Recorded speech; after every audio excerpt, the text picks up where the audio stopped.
Massive thank you as always to our top tier patron, Sarah Turner. It's Not Just In Your Head is hosted by psychotherapist Dr. Harriet, substance use disorder counsellor Ikoi Hiro, and myself, the editor and producer Liam Tate. This podcast is entirely funded by listeners, and as the famous meme states, we are critiquing capitalism because we are forced to participate in it in order to survive. So, if you can afford to give, then your contribution will ensure that we can keep making the show. However, if you can't, then please just leave a review on your podcast platform of choice, tell your friends about us, and follow us on Twitter, Facebook, Instagram, TikTok, Reddit, or YouTube. In the mental health field, too often, we've made it seem as if it's just in your head. The landlord can hijack the rent by 20%. That impacts people's mental health. And have a profit-driven mental health care system if we want our people to be connected and healthy. My name's Rachid. My day-to-day job is working in higher education, doing student support and welfare. But on the side, I do writing about literature, writing about film, writing about philosophy. So I completed a PhD a couple of years ago in and around English late studies, focusing on themes that touched upon self-destruction in a kind of literary and speculative sense, transgression, and looking at ways to not escape but imagine alternative possibilities outside of the kind of capitalist dynamic that we live in. Yeah, completed my PhD a few years ago. Had a few years in the wilderness of real life. And this book is my first steps back into the world of writing, of thinking about leftist responses and questions around escapes and alternatives to capitalism. The book itself is, I say, a short, hopefully quite entertaining read, which just plays with ideas around pessimism, utopia, and starts to call into question, or at least call for, a great sense of imagination as we're trying to think of alternatives to a world where it's very difficult to essentially see them. Yeah, there's a really good quote. I think this was your quote opposed to you quoting another author. We need to abandon any optimistic delusion that utopia can be found in our world. Now, as far as I understand it, I don't think you're dunking on utopia as such, but more optimism about utopia. Yeah. And the role of optimism that plays in our daily life, right? No, exactly. The book itself starts off with a bit of a complete takedown of optimism, just a rethinking of how optimism is typically used, or at least how I find it's typically used day to day. I'm against the idea that having an optimistic starting point is going to get us very far in a kind of a radical sense. Because to be optimistic is to say that despite how things are, despite what's going on, things will be better. I argue that, or at least I question the extent to which that means that we don't have to try very hard. If the sense is that things will improve or things will be better, does that have a negative impact on our personal or collective responsibility to see those changes happen? And then I start to talk about as well how optimism it is very much used within the discourses of capitalism itself now. Capitalism, it's selling itself as an optimistic system whereby if you follow the rules of capitalism, if you're a good worker, you will have all of the nice things. The world will go your way. So it's taking a bit of a shot at those kind of arguments and to some extent delusions, and saying that actually what we need to do is decouple this idea that utopia is an optimistic discourse. Actually, utopia isn't optimistic at all. Utopia is always not this. It's not what we can grasp at. It's not what we can see. It's not what is over the horizon. Because once we actualize it or we put a name to it, then it becomes a negotiator's thing rather than this amazing thing that we can never actually grasp. One of the things that I appreciated about the book is just in terms of the general understanding of optimism and pessimism colloquially and among the general kind of consensus has always been that optimism is good and pessimism is bad. I always felt that was reductive, because one of the major differences between optimism and pessimism is that they are both an attempt to achieve a goal, right? That pessimism is not about not achieving a goal. Pessimism is much more of, we need to address these obstacles, right? Yeah. It's much more of a terrain view, right? Rather than just this, I have this one goal, and it's just, the goal is nice, but we still have this entire geography to contend with. So if you're in the field of trying to make things or do things, then by definition, you have to be able to see quite clearly what's ahead of you, right? So if you're a pessimist, then you are seeing the obstacles in reality, right? Opposed to just hoping that there will be none. But there's this sense of, hey, we have these obstacles need to be dealt with in order to reach this goal. The pessimist versus the optimist is just, let's not think about these obstacles. Let's just focus on the goal and just barrel through. It really goes with the kind of excess positive thinking that has been this very strong trend, whether in mental health or whether in talking about our conditions in general. Yeah, because you make the point in the book, to paraphrase, optimism is a form of complacency, essentially, that the only people that really benefit from optimism are those already in comfortable positions or in positions of power.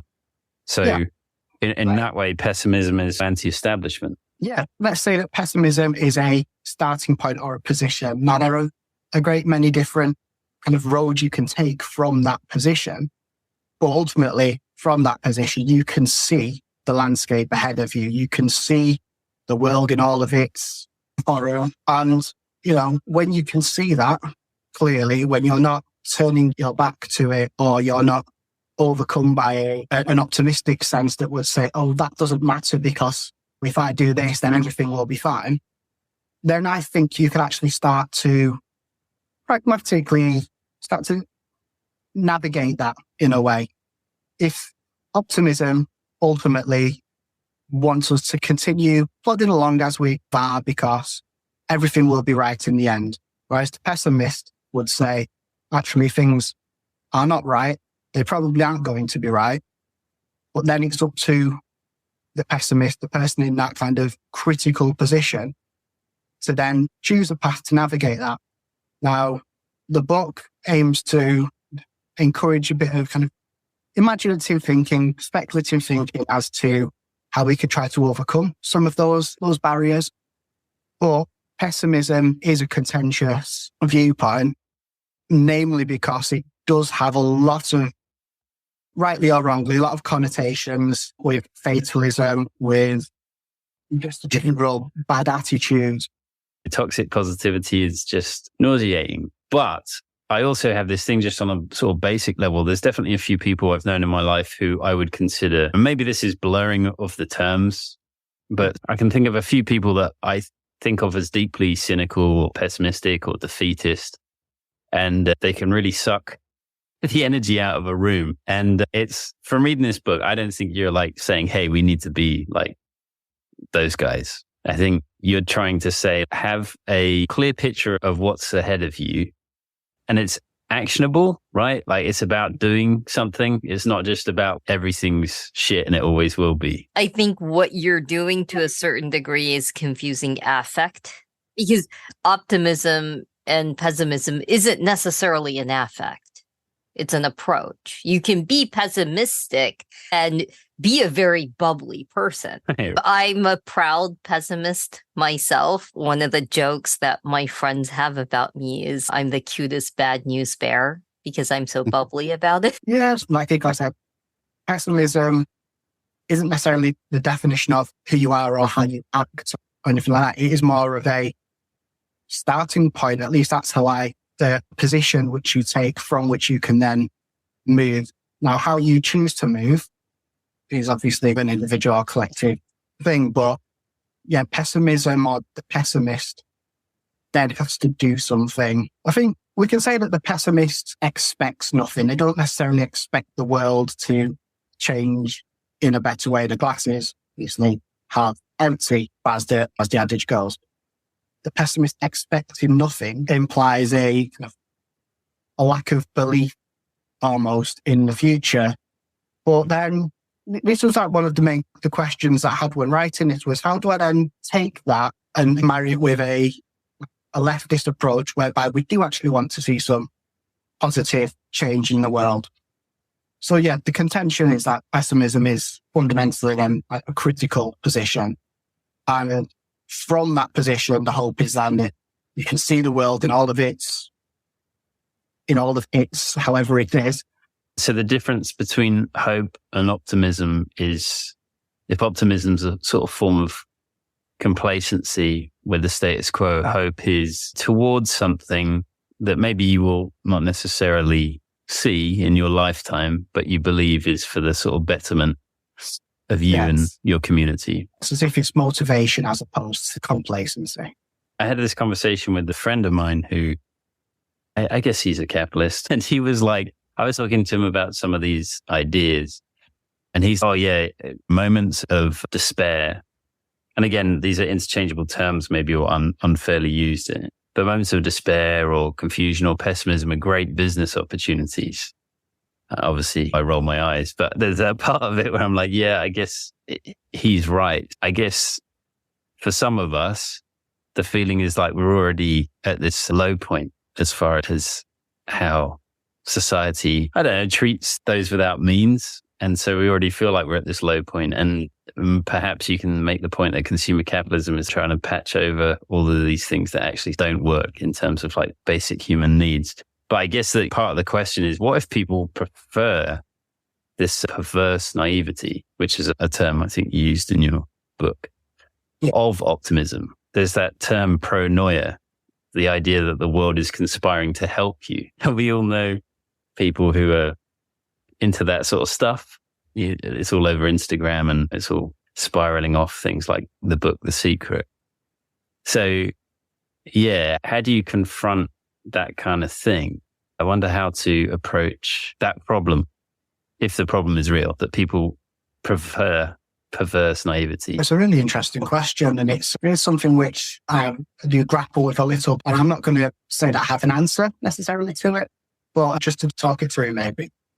I think, listen, when faced with essentially two choices, the devil or a leap into a void where we don't know what's going to come, and culture, your life, the lives of everyone that you see around you has maybe taught you to be a bit skeptical of any kind of happy ending or anything new and amazing that's going to come of that. In that situation, yes, it's very easy to, let's say, better the devil, stick with our optimism. Let's stick with just trying to carve out, flesh out some kind of life within a system that we know, despite all of its ills. Now, that is, unfortunately, I think anyway, something which we face as a culture anyway. And it comes down to the same. We can't actually imagine alternatives to what we've got in any kind of practicable way. And when we do, they often appear as maybe diluted down revolutionary ideas or maybe tokenistic marginal kind of improvements or gains, which ultimately solidifies the power, control, and hegemony of the capitalist system that we're in. Now, it's difficult to individually, even collectively, to overcome that. And that is, don't have an answer necessarily, other than to provoke and encourage a greater sense of questioning of the world that's around you, a greater sense of imagining ideas, having the conversations, having the creative outlets and ideas to think of things that are maybe different.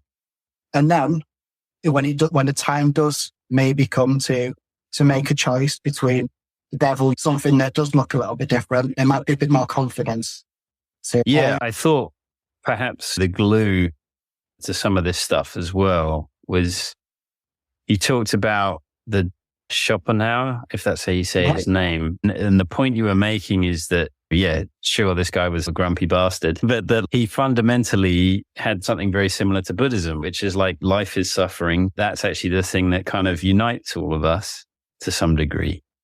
And so I guess in these sort of Disney escapes to fantasies of happy endings, perhaps we're drawn to those happy endings precisely because they don't always turn up in real life. That, yeah, you had this thing about that pessimism ultimately speaks truthfully about suffering and that it's a sort of moral angle. And that to be a pessimist is to some degree to be ethically concerned with the sort of quality of lives of others and stuff like that. But I also wondered, because you quote Slavoj Žižek, it's only when we despair and don't know anymore what to do that change can be enacted. We have to go through this 0 point of hopelessness. And that reminded me of almost like a cliche in your world, right? Of this idea of having to hit rock bottom before you can get back up. Yeah, the idea that existence equals suffering, that human beings, we are just natural creatures, no different or no more special than anything else. And as a result of that, we shouldn't necessarily put ourselves above others.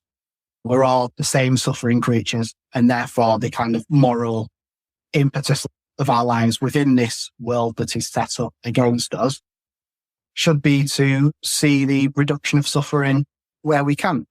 And it's something which a lot of kind of pessimistically inclined writers since have picked up on. One of them, particularly Thomas Ligotti, who I think I write about in the book, in an interview that he did, he wrote that as a socialist, he wants everyone, the socialist position should be that everyone should be as comfortable as they can possibly be whilst in this suffering life. Unfortunately, a major part of civilization consists of capitalists who are ultimately savages.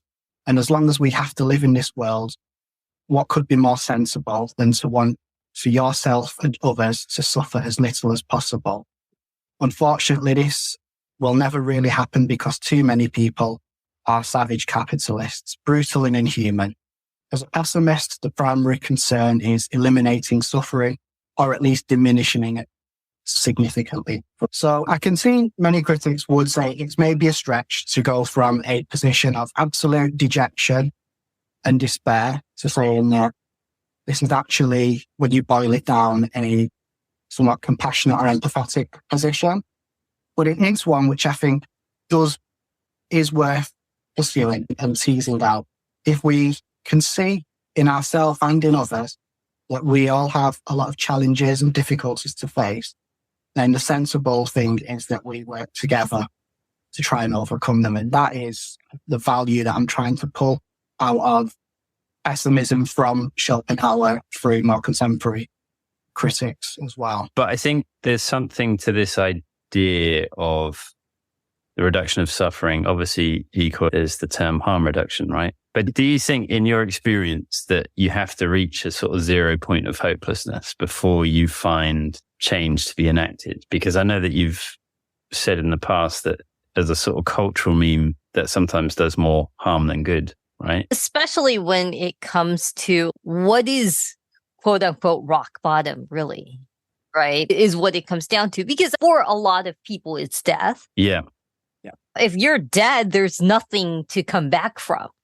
But that was maybe, I'm a macabre or whatever, but there's definitely that bit in the book that made me chuckle.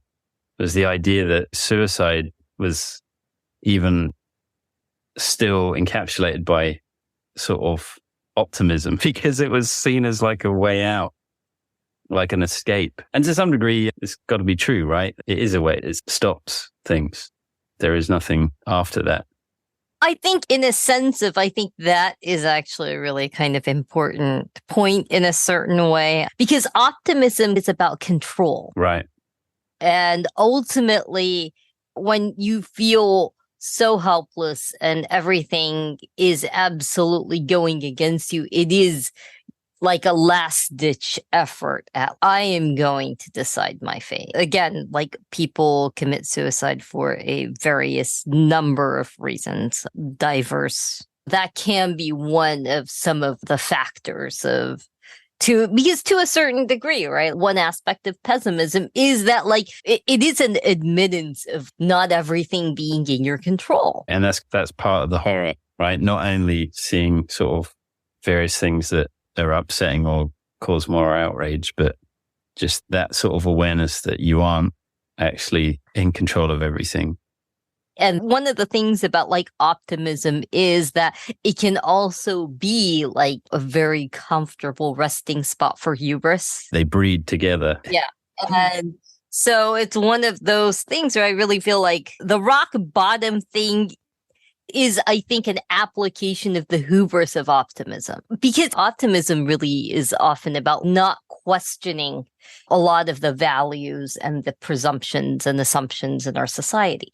Right. Right. And this is, I thought, were another great point in the book, that in regards to talking about suicide or just self-destructive behaviors, the quote is, "Self-destruction defies the naturalization of neoliberalism and postmodern values that regulate our behaviors, shape our world, and demand our compliance." It reminds me quite a lot of the Melancholy of Class book we did ages ago, where she was talking about eating disorders and how that's often linked to, I don't like this world, I refuse to put it into me, as it were, through food. I'm holding out for something else. It's that. I thought that was a great point, that, again, that self-destruction is an act of autonomy against an environment that you fundamentally disagree with to some degree, right? Yeah. Or an environment that, is ultimately harming you. We are essentially made of the capitalist environment that we live in. The self then is an extension of, conduit of capitalism. To self-destruct is then, within speculative sense, an attack on or a destruction of that system. So to remove yourself in a self-destructive way from that system is giving yourself back some kind of autonomy, some kind of control, some kind of agency, which the self as conduit of capitalism doesn't have. And it's something which in this book, I do try to tread a very careful line in talking about this as a kind of almost thought experiment, a speculative, imaginative approach, rather than something to be actualized. When you do put it into a real world context, then it don't want it to sound like I'm trivializing actual self-harm, self-destruction, suicide, because obviously that is not the case. But it is, I write about self-destruction quite a bit here. I do try to do it in a way that treads a very careful line between this being something that we can imagine in a kind of existential sense rather than an actual real world sense, if that makes sense. Yeah. Right. And also there's that twist, I guess. Maybe I hadn't picked that up in the book, but what you just said, this idea of that if you're radiated by a capitalist environment 24/7, that then you embody those same destructive tendencies of the system, right? So it has this dual thing. Like on one hand, it's an act of autonomy, the self-destruction thing. But on the other hand, you're just enacting what the system does to the planet. So that's fascinating. One of the things I find fascinating as well is that if optimism is a sort of delusion, and maybe a necessary delusion sometimes, like we said, the happy endings personified by lots of Disney films or are fiction or whatever, then you suddenly realize, okay, the world we live in, if it's controlled mostly through capital, then essentially we're living in the optimistic delusion of capitalists, right? And so that's the reality that they require to live in. That's the system they want. Because I was thinking about this term blue sky thinking, or this encouragement to follow your dreams, as it were. But your dreams often have to align with, it must make lots of money. And I'm just wondering, because as a sort of refrain you hear a lot whenever you talk about utopian ideals or just politics or idealistic things that aren't present in our current reality, people often tell you no, that's not how the real world works. But the real world is, to some degree, a constructed delusion by capitalists that require, like you said, this kind of 24/7 on repeat optimism so that all the workers feel good about waking up and doing their job. So actually, I didn't think I even have a question there. I enjoyed thinking about that. Yeah, it's actually something which I'll touch upon it in the book, actually. Raymond Berland's book, Cruel Optimism, talks about quite a lot.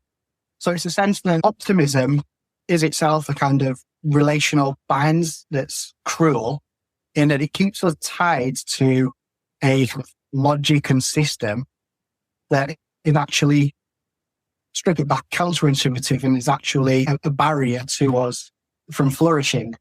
So it's a sense that optimism maintains our kind of complicity within this relationship we have to the, whether it be the capitalist world or kind of the myths or fantasies within that, like the good life fantasy, the idea that if you go to the right university, you get the right degree, you get the right job, you get the money, which then allows you to do have all of the nice things, and you will live a nice, happy, lovely life. That is, for Lauren Berlant, a cruelly optimistic myth. It keeps us tied into this system, but actually, when things don't go to plan, which invariably they never do, rather than turning on those myths or critiquing those myths, what we're actually doing is us internalizing that or taking the blame on ourselves. So it's, I don't have enough money in my bank account because I don't work hard enough, or I need to set about a big life change to the detriment of time or the pursuits which actually do make me happy. So yeah, it's that sense that the optimism is very much bound up in optimism in a sense of life will be good if you do all of the things that you should. It keeps us bound in that relationship and further invested in it, when actually if we were able to take a more pragmatic, critical point, step back and go, actually, the things that I enjoy doing have no relation to having to work hard within a 9-to-5 that I don't like. Yeah, and on that sort of line of thinking, I guess that there's a quote that we end up being the perpetual witness to one's failed hopes. That really made me chuckle in kind of a dark manner. But it's that thing of, I guess, being a pawn in a rigged game. But as a side, you mentioned in terms of utopia and discussing this idea, and you said early on, utopia is this, not this impulse maybe, or reflex against current situations.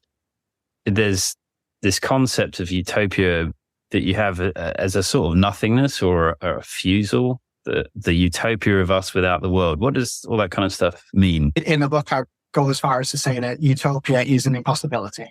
As soon as utopia is actualized, it's not utopia, it's a kind of mediation or a negotiation of some kind of values or ideals actualized.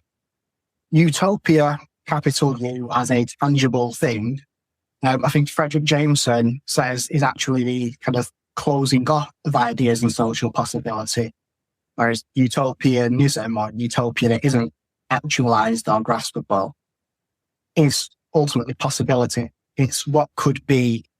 It's the best world that we can't necessarily have, and so forth. It's an escape.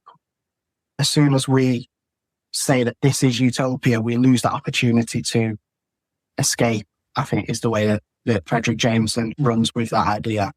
I think he goes so far as to say that the best utopias are those that fail because it doesn't close off that impulse to rebel or that kind of escapist impulse. I think, at least what I get at in this book, is that utopia as a named, tangible, grab-at-it thing is in danger, if it isn't already, of becoming almost a political slogan. The book touches on an essay that China Miéville wrote, which was all about reclaiming the idea of utopia from the capitalists who have turned utopia into big business, particularly around the fight against climate change and global warming. So instead of utopia being an actual kind of bettered world, utopia becomes eco-utopias that are popping up in order to fight the negative effects of climate change. But in actuality, it's big businesses seeking opportunities to plant some trees and look like they're doing their bit. Utopia, on the back of that, I then start to talk about utopia as in different forms. There's utopia of the world that we exist in made better. There's the utopia of the world almost completely remade. And then, as you alluded to, the utopia of us without the world. And that is, I want to say, it's a playful taking the point that if we exist in a kind of capitalist world that we can't escape, then what better utopia than us existing without this capitalist world? So it's us at a remove from capitalism, which to a certain extent, or at least the way that the world is geared up, that becomes in itself an impossibility. The need or the call for more imagination and more attempts to, try to think of these utopian spaces that aren't within this kind of capitalist world. I guess on a sort of day-to-day level, do you see this kind of refusal or radical disbelief or negation? Do you see that just playing out in personal interactions, maybe in water cooler conversations where you challenge concepts? I know that, was it some famous Greek dude, Socrates, or as Bill and Ted say, Socrates, didn't he? Or was it him, or was it one of the other guys who would stand around the village square challenging everyone? Is that the sort of thing that you're maybe thinking of on a day-to-day level, is just to pop the bubble? Because you make this point that we've all grown up in, and generations have grown up in, a certain kind of ideology, and it pervades everything, and how we think of ourselves, how we think about our place in the world and our society, and is a sort of framework we're taught in some ways.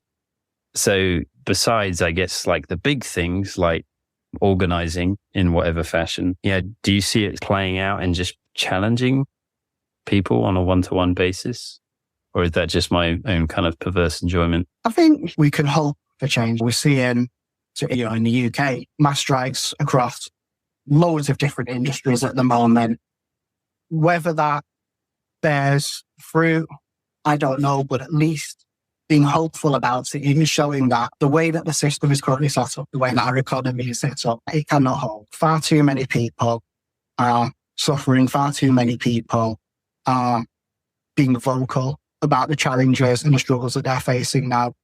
I do see cause for hope in that. I work in universities as well, so I work with young people, students on a day-to-day. It's a scary place to be because you see both sides. You see all of the pressures and all of the stress and all of the psychological impacts that even, between the ages of typically 18 to 23, that they're facing as they're trying to claw their first steps out into the world of work. But equally within that, you're seeing, particularly in certain subject areas and fields, more of their kind of desire to do a degree, to get their qualifications, but then to do things that satisfy themselves or working on their own kind of interests and habits rather than necessarily going straight into the world of work or going straight into that machine. It's even in a kind of work capacity as well. I think what we're seeing now is, even personally and people within my own team, there's a less sense of work is everything and less kind of desire to completely give ourselves to the workspace. And what's it called? Quiet quitting is been a bit of a topic of debate. Anecdotally, you do see that a lot more nowadays.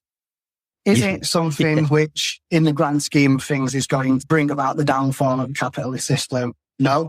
But on a micro scale, does it give people individually a bit more of an opportunity to look after their own well-being, to do the things that they enjoy at the expense of the economy or the system? Yes. And you know what? Maybe there is the radical in me applauds that. I'm not quite sure what the chart looks like in Britain, and I've seen the one in the States, that famous graph where it shows productivity and wages, and the productivity is just going up, and wages basically hit the 1970s and then they just flatline.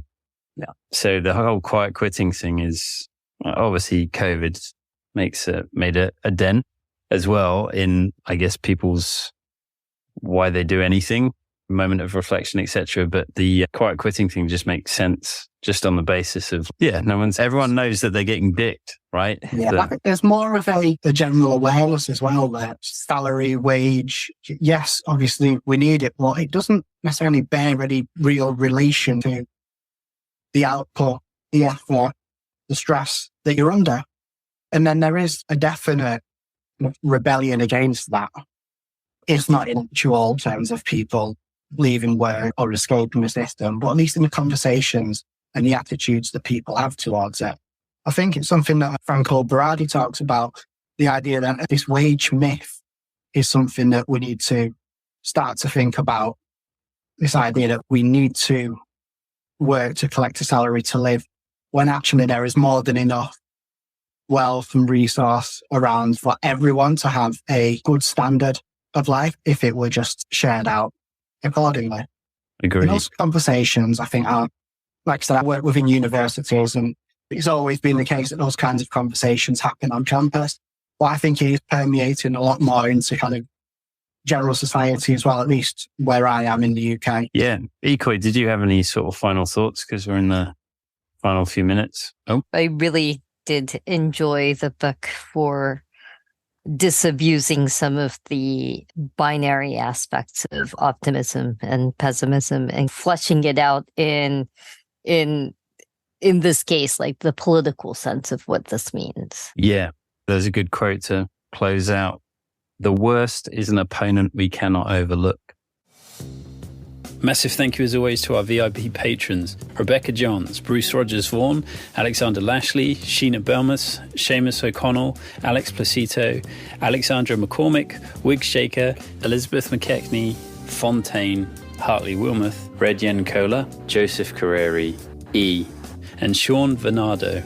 By the way, listeners, if you have enjoyed anything you've heard Harriet say in this program, you will definitely enjoy Capitalism Hits Home, which is a solo program that Harriet does through Democracy at Work, which is a worker-owned cooperative that produces other great programs such as Economic Update with Richard Wolff and the Anti-Capitalist Chronicles with David Harvey. I can't recommend enough that everyone also listen to Capitalism Hits Home if you enjoy It's Not Just in Your Head. And if you want to hear even more from Harriet, check out her radio show, Interpersonal Update, on WBAI and in the WBAI archives.